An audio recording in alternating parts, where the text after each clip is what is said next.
اهلا بيكم في مطبخ السعادة. النهاردة هنتعلم نعمل صينية ورق العنب او كيكة ورق العنب.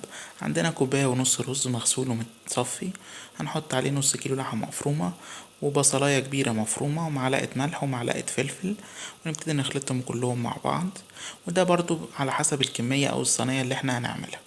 وبعد كده عندنا ربع كيلو ورق عنب، هنبتدي نغليه بس غلوة واحدة ونطلعه على طول ونصفيه.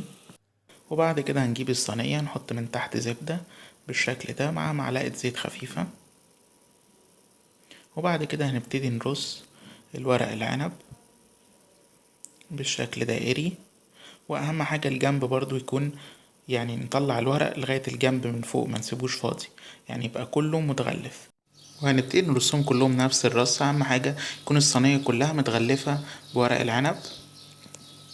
وبعد كده هنبتدي نحط الرز اللي احنا عاملينه في الاول مع اللحمة والبصلة المفرومة والملح والفلفل. ممكن نضيف اي حاجة، ممكن مثلا قطع من الطماطم او الفلفل او اي حاجة احنا نحبها زيادة معاها. كل حاجة ممكن على حسب الرغبة والذوق. نبتدي نحط كل الكمية بتاعتنا ونبتدي نضغط عليها بالشكل ده.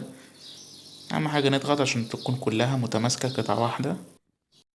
وبعد كده هنرص ورق العنب كله مع بعض، نفضل نرصهم واحدة واحدة لغاية ما كلهم يكونوا جنب بعض من غير أي فراغات. وبالنسبة للحتة اللي فوق اللي طالعة دي نلفها لتحت عشان تكون متصلة بورق العنب اللي هو الطبق اللي احنا عاملينها في الأول تحت. وده في النهاية شكل الصينية بتاعتنا بعد ما حطينا ورق العنب. وبعد كده هنجيب الشوربة بتاعتنا ونحط يعني حوالي كوباية ونص أو كوبايتين، أو على حسب برضو حجم الصينية بتاعتنا. يعني هنملى حوالي نصها أو تلات أرباعها شوربة، ونبتدي نغطيها بفويل وندخلها الفرن على درجة حرارة من 180 ل200 لمدة تلت ساعة لنص ساعة أو على حسب ما تستوي معانا.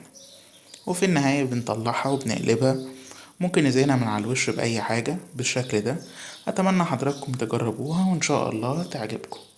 أتمنى الفيديو يكون عجب حضراتكم، ولو عجبكم ما تنسوش لايك على الفيديو واشتراك في القناة، وممكن تتابعونا على مواقع التواصل موجودة أمام حضراتكم. وإلى اللقاء إن شاء الله في فيديوهات جديدة على مطبخ السعادة.